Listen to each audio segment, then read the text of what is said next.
चलो केम छो विद्यार्थी मित्रों, आज આપણે ધોરણ 6 માં વિજ્ઞાનમાં ચેપ્ટર નંબર 9 સજીવો અને તેમની આસપાસ એની આપણે ચર્ચા કરતા હતા। એમાં આપણે ગયા લેક્ચરમાં જોઈ ગયા કે વિવિધ નિવાસ સ્થાનની સફર, બરાબર। એમાં નિવાસ સ્થાનમાં તમે જોયું કે જલીય નિવાસ સ્થાન અને ભૂ નિવાસ સ્થાન, બરાબર। જલીય એટલે પાણીમાં, ભૂ નિવાસ સ્થાન એટલે કે રણ, બરાબર। રણમાં જે વનસ્પતિ ઉગે છે થોર નામની વનસ્પતિ, પછી રણમાં ઊંટ, ત્યાંના ઉંદરો, ત્યાં સાપ રહેતા હોય તે, બરાબર। બધી વસ્તુ જે આ પ્રાણીઓ અને વનસ્પતિઓ ત્યાં છે રણમાં, ઈ તેનું અનુકૂલન ત્યાંના પરિસ્થિતિમાં કેવી રીતે સાચવતી હશે એના વિશે આપણે ચર્ચા કરી, બરાબર। કે રણ છે, રણ વિસ્તારમાં એકદમ દિવસના જોઈએ તો ખૂબ ગરમી હોય અને રાત્રે ખૂબ ઠંડી હોય, બરાબર। તો એવા વાતાવરણમાં આપણે કહીએ કે સાપ દાખલા તરીકે છે તો ત્યાં એટલી ગરમીમાં કેવી રીતના તેનું અનુકૂલન સાધતા હશે, તો કે આપણે જોયું હતું કે તે રેતીમાં ઊંડે સુધી વહી જાય અને રેતીની ગરમીથી બચે છે। પછી ઊંટ હોય તો એમના પગ ઊંચા હોય છે, બરાબર, કે જે રેતીની ગરમીથી બચે છે। પછી ત્યાંની વનસ્પતિને પાણી ઓછું જોઈએ, પછી તો કે પાંદ ઓછા હોય એટલે જે બાષ્પોત્સર્જનની ક્રિયા હોય એ પણ ઓછી થાય, એટલે કે પાણી ઓછું ગુમાવે। ત્યાર પછી આપણે જોયું હતું पर्वतीय विस्तार में तो कि यहाँ बकरी, यहाँ अलग अलग तमे जेम जेम ऊंचे जाओ त्या एना प्राणीओ होय, त्यां ते केवी परिस्थिति में अनुकूलन साधता हशे ए आपणे जोई गयुं। घासना मैदानों में रहता प्राणीओ जे छे, बराबर, एमां हरण अने सिंहना आपणे एक्जाम्पल जोया हता के पोताना एनो कलर केवो होय, पछी एनी दौड़वानी हरणनी जोईए तो झड़प केवी होय, शुं ए घासना मैदानों में एनी अनुकूलनता, बराबर। पछी जलीय निवास स्थान में आपणा समुद्रमा जोई गया हता, પછી તળાવો અને સરોવરો વિશે જોઈ ગયા હતા, બરાબર। આપણે આમ જોઈએ તો ઘણા બધા એક્ઝામ્પલો આવા હોય, પરંતુ આપણે અત્યારે એવા જ એક્ઝામ્પલો જોયા કે જેનાથી આપણે પરિચિત છીએ, આપણને ઓળખી શકીએ, બરાબર। એના પછીનો પોઈન્ટ હવે આજે આપણે જોવાના છીએ સજીવોની લાક્ષણિકતાઓ, બરાબર। ચલો હવે મેં આપણે જે પોઈન્ટ કરાવી છે એમાંથી હું તમને નાના પ્રશ્ન, વ્યાખ્યા, તફાવત બધું રફમાં લખવા શું કામ આપું છું કે જેથી કરીને મેં દાખલા તરીકે આજે સજીવોની લાક્ષણિકતા એક પોઈન્ટ સમજાવ્યું। હવે હું તમને એમાંથી 10 નાના પ્રશ્ન કે 15 નાના પ્રશ્ન લખવા માટે આપું તો તમે આખો ટોપિક મેં સમજાવ્યો છે, બરાબર, એ તમે વાંચો। અંદર કોઈ એવા શબ્દ છે કે જેનો અર્થ તમને નથી ખબર, અથવા તો કોઈ એવી વ્યાખ્યા છે કે कोई केवा पॉइंट छे के तमने नथी खबर, बराबर, के आवो प्रश्न पूछाई सके तो तमे तरत ज एक क्वेरी सोल्व करी सको એટલા માટે અને આ ફરજિયાત આ પ્રશ્ન લખવાના છે બધાને આપું છું, ક્લિયર। ચલો આપણે વિવિધ વિસ્તારોની મુલાકાત લીધી, ઘણી વનસ્પતિઓની ચર્ચા કરી, ઘણી પ્રાણીઓની ચર્ચા કરી, બરાબર છે કે આપણે એવી ઘણી બધી જગ્યાએ ગયા, આપણે ગયા એટલે મુલાકાત લીધી ને એના વિશે જાણ્યું। તમે પણ ક્યાંય ફરવા જાઓ, બરફવાળા વિસ્તારમાં ગયા હોય, પર્વતીય વિસ્તારમાં ગયા હોય, દરિયાકાંઠે ગયા હોય, ગરમીવાળા વિસ્તારમાં ગયા હોય તો તમને બધી જગ્યાએ વનસ્પતિ અને પ્રાણીઓમાં લાક્ષણિકતા જોવા મળે છે। આપણે વિવિધ વિસ્તારોમાં જોવા મળતી વનસ્પતિઓ, પ્રાણીઓની યાદી કરી, થોડી અટકીને આપણે યાદીમાં રહેલા ઉદાહરણમાં રહેલા સજીવ અને નિર્જીવ વિશે વિચારીએ તો, બરાબર। પહેલા જ જ્યારે ચેપ્ટર સ્ટાર્ટ કર્યું ત્યારે મેં તમને લોકોને એક કોષ્ટક બનાવવા આપ્યું હતું, બરાબર, કે જેમ જેમ પાઠ આગળ તમે સમજશો એમ તમને એમાં અલગ અલગ પ્રકારના એક્ઝામ્પલ જોવા મળશે। હવે તમને ખબર પડે કે દરિયાકાંઠે આવા વનસ્પતિ હોય કે આવા પ્રાણીઓ હોય, બરાબર। પછી તો કે સમુદ્ર કે તમે જુઓ તો કે ઘાસના મેદાનો તો એ જગ્યાએ આવું હોય, રણમાં આવા પ્રાણીઓ, આપણને રણમાં તો કે ઊંટ એક લખ્યું હતું, આપણે આગળ પાઠમાં જોયું, સમજ્યા ત્યારે ખબર પડી કે આ સાપ અને ઉંદર પણ હોય, બરાબર। તો તમે આગળ જોશો ને તમને એ કોષ્ટક મેં પૂરું કરવાનું કીધેલું હતું।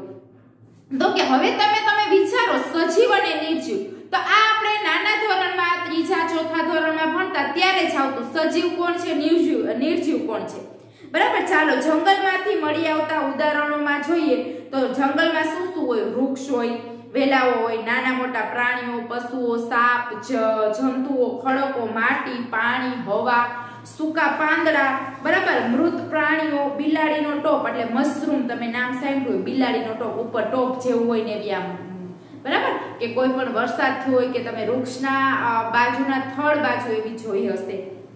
સેવાળ એટલે કે મોસ, એ જંગલમાં રહેલી વસ્તુઓના થોડાક ઉદાહરણો છે. આમાંથી કેટલા સજીવ છે ને કેટલા નિર્જીવ છે તમે વિચારી શકો. બરાબર? તો કે હાલમાં તમારી આસપાસ દેખાતી કેટલીક વસ્તુઓમાં કેટલી સજીવ છે કેટલી નિર્જીવ છે જૂથની છે તે વિચારો. કેટલાક કિસ્સાઓમાં આપણા માટે જાણવું સરળ છે, જેમ કે આપણા ઘરમાં રહેલી ખુરશી, ટેબલ જેવી વસ્તુઓ જીવંત નથી. એડવર્ડ લિયર દ્વારા લખાયેલી કવિતા તદ્દન મૂર્ખ હતા ને પહેલીએ વાંચી રહી છે. અહીં કવિતાનો ભાવાનુવાદ આપેલો છે. ચલો, હવે મેં તમને જંગલની વાત કરી કે સાપ, ઉંદર, નાના મોટા જે કહીએ આપણે પશુઓ, પક્ષીઓ, જીવજંતુઓ, પાંદડાઓ, ઘણું બધું છે. એમાંથી સજીવ અને નિર્જીવ કોણ છે? બરાબર? તો એ તમે ઓળખી શકો. હવે આપણે તમે ક્લાસરૂમમાં છો, અત્યારે તમે ઘરે તમારા રૂમમાં બેઠા છો, તમારી આજુબાજુ વસ્તુઓનું નિરીક્ષણ કરો. કઈ વસ્તુઓ સજીવ છે ને કઈ નિર્જીવ છે? તો તમારે CW માં લખવાનું સજીવ અને નિર્જીવ. હવે તમને ઘણી વસ્તુઓ એવી થશે કે તમને સજીવ અને નિર્જીવમાં તમે તફાવત પાડી શકતા નથી. બરાબર? તો એ કેવી વસ્તુઓ છે એ આપણે આગળ તરફ જોશું. બરાબર છે? એ આગળ આપણે જોશું. અત્યારે તમે તમારા ઘરમાં બેઠા છો રૂમમાં, તો તરત તમને બાજુમાં હોય ખુરશી, તો એ શેમાં આવે? નિર્જીવમાં આવે. ટેબલ, બરાબર છે? પછી પેન, કબાટ, આ બધું શેમાં આવે? તો કે આ બધું આવે નિર્જીવમાં. સજીવમાં કરવું હોય તો આપણે માણસ, બરાબર? એટલે આપણે પોતે. પછી તમારી આજુબાજુ કોઈ જીવજંતુઓ છે, બરાબર? તો એ બધાના નામ છે, સજીવમાં આવતા હોય અને નિર્જીવમાં આવતા હોય. તમારે આ CW માં લખવાનું છે. બરાબર? CW માં કોષ્ટક લખવું. બરાબર? હવે એમાં આપણને ઘરમાં રહેલી બધી વસ્તુઓ કે જે જીવંત નથી એને આપણે નિર્જીવ કહીએ. હવે એક કવિતા આપેલી છે. કોને લખેલી છે? એડવર્ડ લિયર દ્વારા લખાયેલી કવિતા તદ્દન આપણે કહીને મૂર્ખતા, હસવું આવે એવી. બરાબર? તો કે ટેબલ ખુરશીને કીધી એક વાત. ટેબલે ખુરશીને કીધી એક વાત. ટેબલ કે ખુરશી બોલી શકે એટલે આ હાસ્યપ્રદ કહેવાય એવી કવિતા છે. કે આની તને કઈ થોડી છે જાણ, ગરમીમાં કેવો લાગે તાપ, બસ સંતાપ ને પગના ચીરાની તો શું કરું વાત. એમ કહે છે કે ગરમીમાં તાપ લાગે તો પગમાં ચીરા પડી જાય. બરાબર? એની શું વાત કરું. ટેબલ નિર્જીવ છે તો એને એવો અહેસાસ થાય કે મને ગરમીમાં મૂકી છે તો ગરમી લાગે. બરાબર? નાની મોટી કઈ વાતો બે થાય, ખુલ્લી હવાની મને મોંઘી સોગાત. એમ ટેબલે માંડી વાત, ખુરશી સંગાત. ખુરશી અટકાઈને વાળ્યો જવાબ. કે ટેબલ અને ખુરશી વાત કરે છે કે મને આવું થાય છે એનો તને અહેસાસ છે. બરાબર? તો પાછું ટેબલ અને ખુરશી, એટલે ખુરશી અટકાઈને વાળ્યો જવાબ. ખુરશીએ પાછો ટેબલને જવાબ આપ્યો કે આપણા જેવાથી તો કેમેય ચલાય, મૂરખ જેવું તું આમ સાને અટકાય, જાણે છે ડગલું નહીં એકય મંડાય, નિશાસો નાખી પછી ટેબલ ચીસાય, એ કોશિશ કરવા શું તારું છે જાય, સરખા છે પાયા આપણા બેની પાસે, શું કામના બે બે પગની ચલાય. બરાબર છે? એમ કે છે કે આપણી પાસે તો બે પાસે સરખા પાયા છે, તો આવી મૂર્ખા ભયરી વાતો શું કામ કરે છે? આપણાથી જાતે તો ચલાય એમ નથી. બરાબર? એટલે ટેબલ અને ખુરશી વાતો કરે છે, એ બે વાતો કરી શકે ન કરી શકે, શું કામ? નિર્જીવ વસ્તુ છે એટલે. એટલે આપણે હાસ્યપ્રદ એવી ખાલી કવિતા આપેલી છે કે જે આપણે જોઈ. બરાબર? ચલો, પહેલી અને મૂજો કવિતા ખૂબ હાસ્યાસ્પદ લાગી કે આપણે અત્યારે જો વિચારીએ કે હાલો આપણે કહીએ કે મારો મોબાઈલ અને તમારી ખુરશી બે વાતો કરે છે, તો હાસ્યાસ્પદ લાગે કે ન લાગે? બે નિર્જીવ છે તો એ શું કામ વાતો કરી શકે? તમે જાણો છો કે ખુરશી અને ટેબલ જે છે એ જીવંત નથી.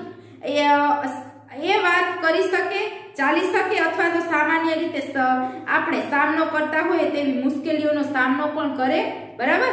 તો કે એ આપણે જોઈએ એ પોતાની રીતે ચાલી નથી શકતું, જીવંત નથી, એ વાતો નથી કરી શકતું. બરાબર? આપણે જાણીએ છીએ કે ખુરશી, ટેબલ, પથ્થર, સિક્કો સજીવ નથી. તે જ રીતે આપણે એ પણ જાણીએ છીએ કે આપણે તથા દુનિયાના તમામ લોકો સજીવ છે.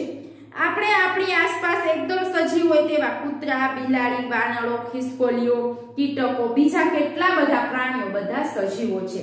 કોઈ પણ વસ્તુ સજીવ છે તે આપણે કઈ રીતે જાણી શકીએ? તો કે ઘણીવાર એ નક્કી કરવું અઘરું હોય છે કે આપણે એવું કહેવામાં આવે કે વનસ્પતિ સજીવ છે, પરંતુ તેઓ કૂતરા અને કબૂતરની માફક હલનચલન કરતા દેખાતા નથી, જ્યારે બીજી તરફ કોઈ ગાડી બસ હલનચલન કરે છે પણ આપણે એને નિર્જીવ ગણીએ છીએ. સમયની સાથે વનસ્પતિ અને પ્રાણીઓ કદમાં વધારો થાય છે પણ ઘણી વાર આકાશમાં રહેલા વાદળનું કદ પણ વધતું જણાય છે. એનો મતલબ એ થયો કે વાદળ સજીવ છે. શું સજીવો કોઈ પણ સામાન્ય લક્ષણો ધરાવે છે કે જેને નિર્જીવથી અલગ કરી શકાય? અમુક વસ્તુ તમને એમ થાય કે સજીવના લક્ષણ અને નિર્જીવના લક્ષણ, બરાબર? તો કોઈ પણ વસ્તુ આપણે એમ કે બધાને એટલું ખબર હોય, સજીવ એટલે કે જે હલનચલન કરી શકે, ખોરાક લઈ શકે, બરાબર, કે જેનો વિકાસ થાય, વધારો થાય, બરાબર, એને આપણે સજીવ કહીએ. તો તમને એમ થાય કે ચલો વનસ્પતિને તમે સજીવમાં ગણો છો, હું એમ કહું વનસ્પતિ સજીવ છે, સજીવ જ છે, બરાબર, પણ સામે તમે જોશો તો કે વનસ્પતિ જેમ આપણે માણસ છીએ કે કૂતરા છે, બિલાડી છે, બધા સજીવમાં આવે, બરાબર. તો કૂતરા છે, બિલાડી છે, હલનચલન કરે છે, વનસ્પતિ તો હલનચલન નથી કરતી, તો શું કામ એને સજીવમાં લીધી? પ્રશ્ન થાય કે ન થાય? બીજી વસ્તુ, ચલો કે વનસ્પતિનું કદ વધે છે, જેમ આપણે નાના બાળકો એ મોટા થઈએ, બરાબર, એટલે આપણા કદમાં વધારો થાય. પહેલા આપણે જ્યારે જન્મ થયો હોય ત્યારે નાના હોય, 1 વર્ષના થાય, 2 વર્ષના થાય, જેમ જેમ મોટા થાય એમ વિકાસ થાય. એવી રીતે વનસ્પતિમાં પણ સાવ નાનો એવો પેલા બીજ રોપીએ, એમાંથી નાનો એવો છોડ થાય, પછી મોટું વૃક્ષ થાય, બરાબર. તો આપણે જોઈએ તો કે આપણને એવું લાગે કે આમાં વધારો થાય છે. તો વાદળ છે, આકાશમાં તમે વાદળ જોશો તો ક્યારેક નાના હોય, ક્યારેક મોટા હોય, તો ઈ શું સજીવ છે? વાદળ સજીવ છે? તો કે ના, ઈ નિર્જીવ છે, બરાબર. પછી એમ કહીએ આપણે કે હલનચલન કરી શકે એ સજીવ કહેવાય. ખુરચી છે, ટેબલ છે, એ હલનચલન નથી કરી શકતા તો એ સજીવ નથી. ખોરાક નથી લેતા તો સજીવ નથી, બરાબર. પણ ગાડી છે, 4 વ્હીલ જોઈએ આપણે, ગાડી, ટ્રક, બરાબર, ગમે એ જોઈએ તો ઈ તો હલનચલન કરે છે. ખોરાક એટલે કે પેટ્રોલ ખાય છે ત્યારે ઈ આપણને હલનચલન કરે છે, બરાબર. તો ઈ સજીવમાં આવે? તો કે ના, ન આવે, બરાબર. તો આવા પ્રશ્નો થાય કે તમે એમ કહો છો કે વિચારીએ આપણે કે જે હલનચલન કરી શકે સજીવ છે, તો ગાડી હલનચલન કરી શકે, સજીવ નથી, બરાબર. વનસ્પતિ તો હલનચલન નથી કરી શકતી, તો એને શું કામ સજીવમાં લીધી? આવા બધા પ્રશ્નો થાય, બરાબર. તો આ બધા સજીવ અને નિર્જીવને અલગ પાડવા માટે આપણે એની લાક્ષણિકતા જોશું કે એવી કોઈ લાક્ષણિકતા છે કે જેનાથી સજીવ અને નિર્જીવને અમે અલગ કરી શકીએ, બરાબર. તો કે હા, આપણે ઈ જ આમાં આગળ જોવાના છીએ. તમે પોતે સજીવ હોવાનું એક અદ્ભુત ઉદાહરણ છો. તમારામાં એવું કયું લક્ષણ છે કે જે તમને નિર્જીવથી તારવે છે?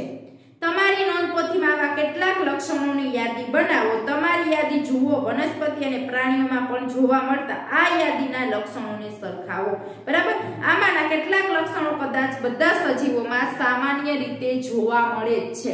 તમને એમ કીધું કે એવી કોઈ લાક્ષણિકતા છે કે જેનાથી સજીવ અને નિર્જીવ અલગ પડે ને આપણે ઓળખી શકીએ, તો કે હા, આપણે જીવતું જાગતું ઉદાહરણ છીએ, બરાબર. આપણામાં એવા કયા લક્ષણો છે કે જે તમને નિર્જીવથી અલગ પાડે છે? બરાબર. તો કે સજીવના લક્ષણ, તમારામાં રહેલા લક્ષણો તમારે લખવાના છે, બરાબર. સજીવના લક્ષણો થોડી ચર્ચા કરી દઉં, તમારે તમારી CW માં લખવાના છે, બરાબર. ચલો, પહેલા જ તો કે આપણે જીવતું જાગતું એક્ઝામ્પલ છીએ, તો કે હું હલનચલન કરી શકું છું કે જે મને નિર્જીવથી અલગ પાડે છે. પાડે કે ન પાડે? થાય ને, બરાબર છે. તો કે આપણે હલનચલન કરી શકીએ, જ્યારે નિર્જીવ છે, ખુરચી છે, ટેબલ છે, હલનચલન કરી શકતા નથી. બીજું, આપણે ખોરાક લઈએ છીએ, આપણે રોજિંદી બધી ક્રિયા કરીએ છીએ, આગળ બધું આવશે જ, બરાબર. ખાલી આપણે જોઈ લઈએ તો કે પહેલા જ કે આપણે ખોરાકની જરૂર પડે છે. પછી તો કે આપણામાં વિકાસ થાય, આપણે નાના બાળકો હોય, મોટા થઈએ, વૃદ્ધ થઈએ, બરાબર, વિકાસ થાય છે. પછી આપણે શ્વસન કરીએ, ખાસ એક કે આપણે શ્વસન કરીએ છીએ. ગાડી છે, ચલો હલનચલન કરે છે. ખોરાક લઈએ છીએ, આપણે કહીએ એના પેટ્રોલ નાખી ખોરાક લે, શ્વસન કરે છે નહીં, થઈ ગયું ને, આપણાથી અલગ પડી ગયું, બરાબર. પછી તો કે ઉત્તેજના એ પ્રતિચાર આપે છે, એટલે કે તમને કોઈ ટચ કર્યું તો આપણે ખબર પડી જાય, ગાડીને તમે મારો તો ખબર પડે નહીં, બરાબર. આવા ઘણા બધા એક્ઝામ્પલો છે કે જે આપણને નિર્જીવથી સજીવને અલગ પાડે છે. આપણું જોઈ લેવાયું, આપણામાં જે ક્રિયા થાય છે એ આપણને નિર્જીવથી અલગ પાડે. હું હલનચલન કરું છું, બોલું છું, બરાબર, મારે શક્તિની જરૂર પડે, હું ખોરાક લઉં છું, પ્રક્રિયા થાય છે આપણા શરીરમાં, આ બધું સજીવથી ઓલા નિર્જીવથી આપણને અલગ પાડે છે. એટલે આ ખાસ આપણું એક એક્ઝામ્પલ થયું. બરાબર છે. ચલો તો સમજાઈ ગયું બધાને કે આપણે તમારે CW માં લખવાનું પહેલો જ પોઈન્ટ અત્યારે આપણે જે જોઈએ પાછળ એક વખત રિપીટ ચર્ચા કરી દઉં. સજીવોની લાક્ષણિકતા એટલે મેં સમજાવ્યું તમને લક્ષણો એના લખવાના કે જે આપણને નિર્જીવથી અલગ પાડે. આપણે જ એક સરસ મજાનું એવું એક્ઝામ્પલ છીએ કે જે આપણને નિર્જીવથી અલગ કરે છે. પછી સજીવ અને નિર્જીવનું CW માં કોષ્ટક બનાવવાનું. કોને તમે સજીવમાં લઈ શકો, કોને તમે નિર્જીવમાં લઈ શકો. ક્લિયર? હવે આપણે આગળ જોશું કે તમે સજીવના લક્ષણો ઘણા બધા છે. એમાં અલગ અલગ આપણે પહેલા દાખલા તરીકે જોઈએ કે આપણને ખોરાકની જરૂર પડે છે તો કે બધા સજીવોને ખોરાકની જરૂર પડે. ખોરાક અંદર જાય શું પ્રક્રિયા કરે. બરાબર? પછી આપણને શક્તિ મળે ને આપણે કાર્ય કરીએ છીએ.